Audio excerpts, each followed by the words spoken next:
Ambassador Marcus Chen adjusted his simple black suit as he entered the Grand Assembly chamber of the Galactic Council. The crystalline walls stretched impossibly high, refracting light from dozens of suns into prismatic rainbows that danced across the chamber. Representatives from 237 species filled the tiered seating, their varied forms creating a living tapestry of scales, fur, chitin, and stranger anatomies still. At the center of it all sat the High Arbiter's Circle, 7 beings who had ruled galactic affairs for over 3 millennia. Their collective gaze fell upon Marcus with barely concealed disdain as he approached the speaking platform, his footsteps echoing in the sudden silence. "So," rumbled Krax the Mighty, his forearms folded across his armored chest, "the infant species finally sends a representative.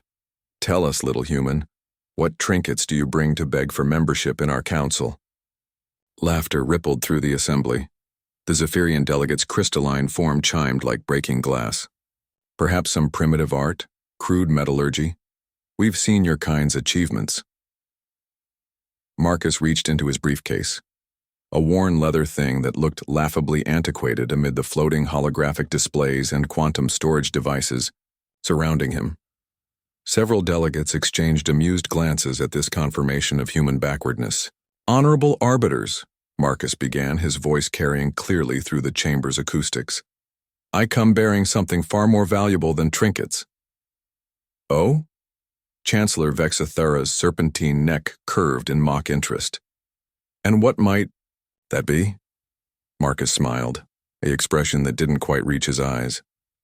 "Information." He withdrew a simple datapad from his briefcase and activated it. Suddenly, the chamber's massive display screens flickered to life, showing star charts, shipping manifests, and communication logs. "For the past 18 months, Marcus continued, humanity has been conducting what we call due diligence. We wanted to understand exactly what kind of organization we were seeking to join." The chuckling died away as delegates began recognizing the data scrolling across the screens. Trade routes, diplomatic cables, military positioning, information that should have been classified beyond any newcomer species' reach. "How did you—" began Arbiter Zulan, his insectoid compound eyes widening. "Oh, we have our ways," Marcus replied casually. "Turns out, when you dismiss an entire species as primitive, you tend to underestimate their capabilities. For instance," he gestured, and the display focused on a detailed schematic. "The Vorthak Empire's secret military buildup near the Rigel sector. Fascinating reading, really." Counselor Vorthak's 6 eyes went wide with horror. That information could destabilize his government within days if it became public. Marcus continued his presentation with the methodical precision of a surgeon. The Zephyrians' financial manipulation of the dark matter exchange, the Kraxonian smuggling operations through the Tau Nebula, the systematic suppression of 3 emerging species by the Arbiters themselves, species that mysteriously vanished before they could petition for council membership. The chamber erupted into chaos. Delegates turned on each other, accusations flying in dozens of languages. Several species began demanding explanations from the High Arbiters, who sat in stunned silence. "Silence!" Krax's roar shook the crystalline walls. When order returned, his eyes burned with fury as he glared at Marcus. "You dare come here with stolen intelligence and threaten the council? We will destroy your pathetic species for this." "Insolence!" Marcus's smile widened. "With what fleet?" Another gesture brought up real-time tactical displays showing the positions of every major military force within 50 light-years of Earth. More gasps echoed through the chamber as delegates saw their own defensive positions exposed in perfect detail.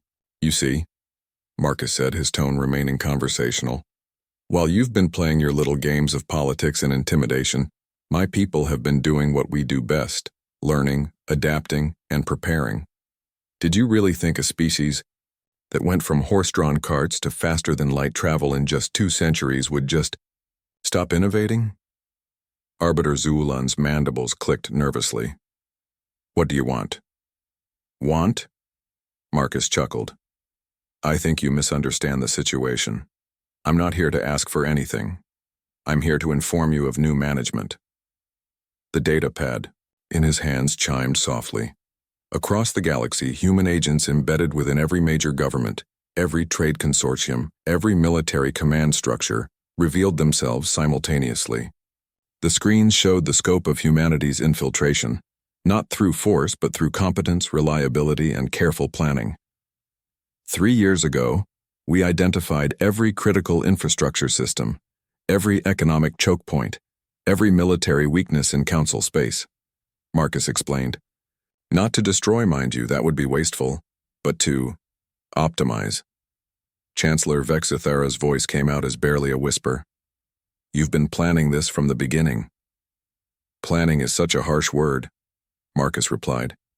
We prefer being prepared for all contingencies. The truth is, your council has grown complacent, corrupt, inefficient.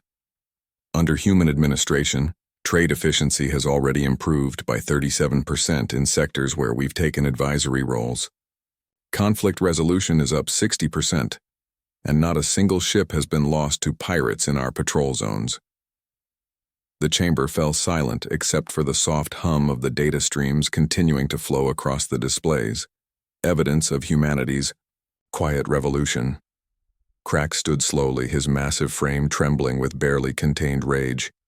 You cannot simply take over the Galactic Council. Take over?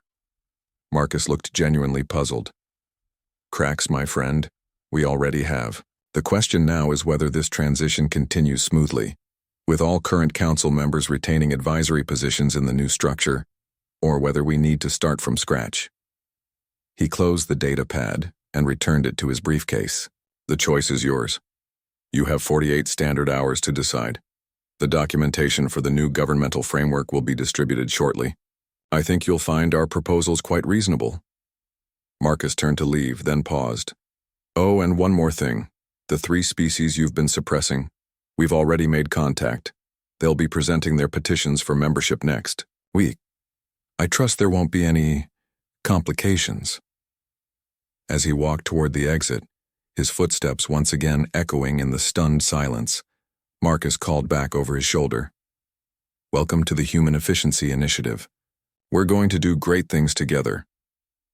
The massive doors of the assembly chamber closed behind him with a soft whisper, leaving 237 species to contemplate their new reality. They had just been conquered by a species that had done it so quietly, so competently, that they hadn't even noticed until it was far too late. In the months that followed, historians would debate whether humanity's rise represented the greatest diplomatic coup or the most bloodless conquest in galactic history. Most agreed it was probably both.